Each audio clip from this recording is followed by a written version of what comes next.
Hello and welcome back, everyone, to Rocket Rabbit Commentaries run through Legacy of the Void campaign. And in this episode, we'll be continuing on with the Colossus mission as we are escorting the Megalith. That's what we're doing. Endion is honestly a really goddamn easy planetoid. We get to go through this Colossus mission, where our Colossi get to carry us almost through the entire mission without any problems. And then the next mission is significantly more difficult, but not difficult enough to actually, warrant being worried about. The whole reason why we're still in this mission is because it takes us a long time to get the Megalith all the way to this spot. As I mentioned in the last episode, I really thought that during practice that if you managed to take down all the Zerg buildings and all the Zerg buildings and environment pieces, that you would be given an alternate win con. But that is not what ended up happening. If our warriors can destroy them, we can claim the solarite components within. Yes. If we open the warriors like little shells, then we can grab the nuts inside. Because sometimes we have found our enemy can be a tough nut to crack. And not as tough as Cloud wants it to be, though. Better not be tougher than our lasers, because we don't have much in the way of nutcrackers around here. Those require minerals, metals, and complex shapes. We have lasers and high energy output. Transitioning into a warp gate. Make sure that we get all of our important ground upgrades. And what is new in the world of Cloud as we go through Endion some more? Well, you know what's going on in the world of Cloud is that I'm finally moved in, and it feels pretty good. Just I have a simple life. I don't mind that my dresser is in the middle of the room, or that my monitor is suspended on top of a trumpet case, suitcase, and bookcase with a stack of books holding it all up. You see, I couldn't do that because I've got a majority of my setup suspended on top of what is eventually going to be the transferring shelf for my rig. But it is ridiculously unstable because below that is a tote of all of my grade school achievements and such. Yeah, my grade school stuff is going in the basement. Like, I understand that I came from a simpler time. Maybe when I'm in my 50s I'll remember, oh, that's right. I used to be a kid.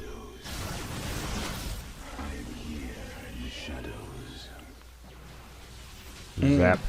It is important to have stalkers specifically so that we can take down the overlords and queens that are here. That is the only real reason why we need stalkers along with our colossi, though.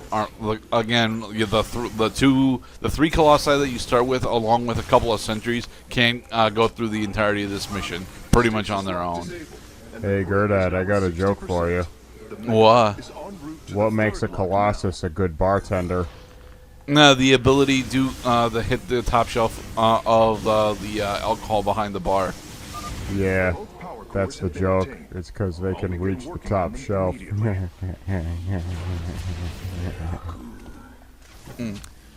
How many top shelf jokes do you think we could actually make about the Colossus?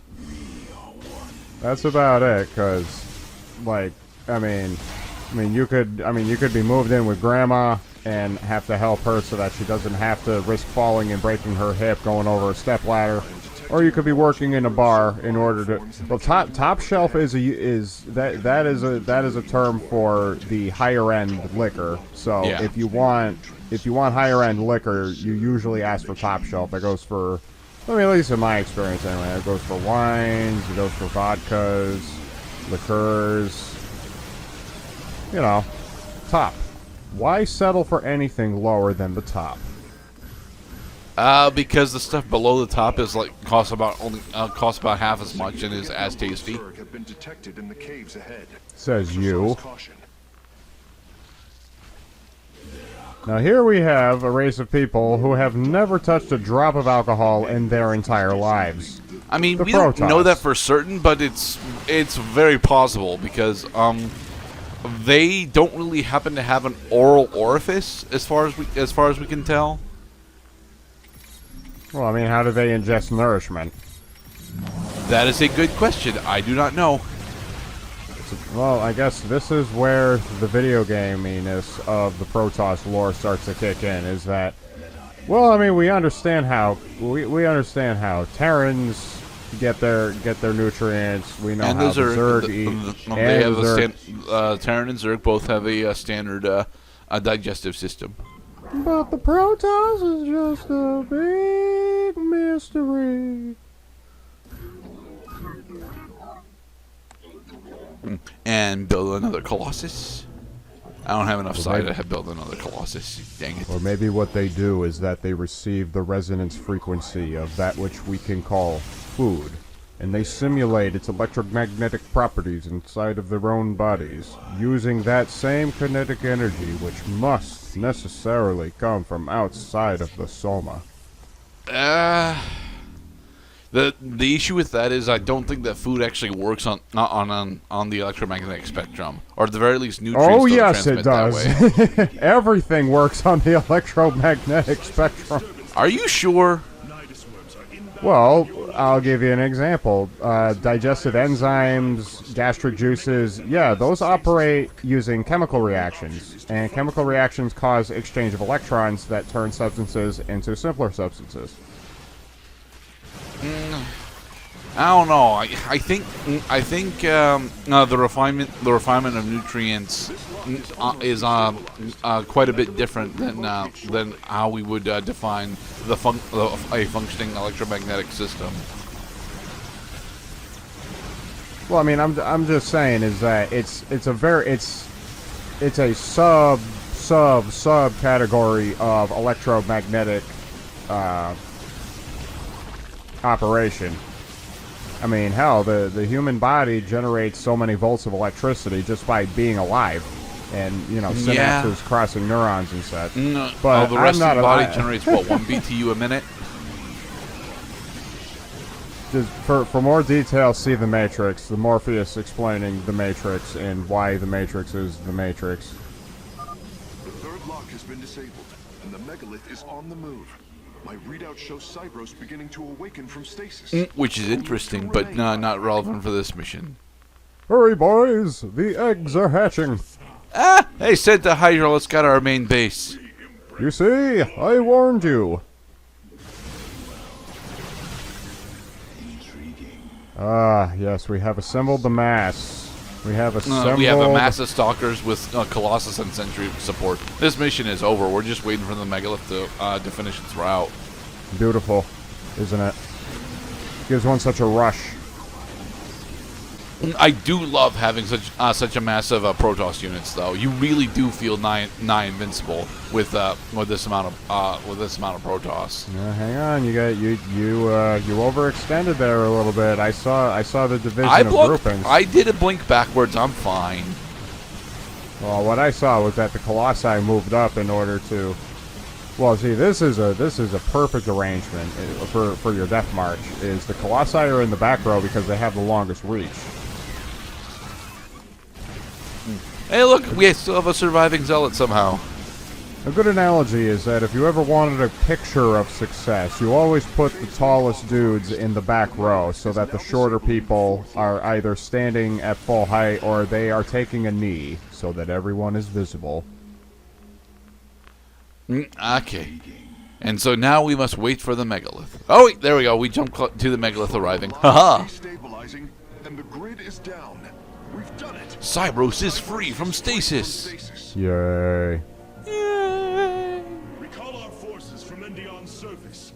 We take this battle to Cybros. To Cybros. Unfortunately, the force that we have down here isn't actually coming with us to Cybros. It's just going to end up, getting back into our mothership storage. Yeah, we managed to go through the entire mission without our Megalith taking any damage because we were that far ahead.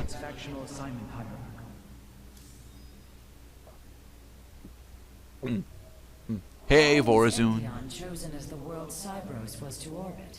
Well, Thousands of years, it has been a research retreat. For thousands of years, we waited for the frames to catch up. I have to keep apologizing for this. Again, this did not happen on my screen while I was doing this. This happened because OBS wasn't tracking it as well as it's supposed to.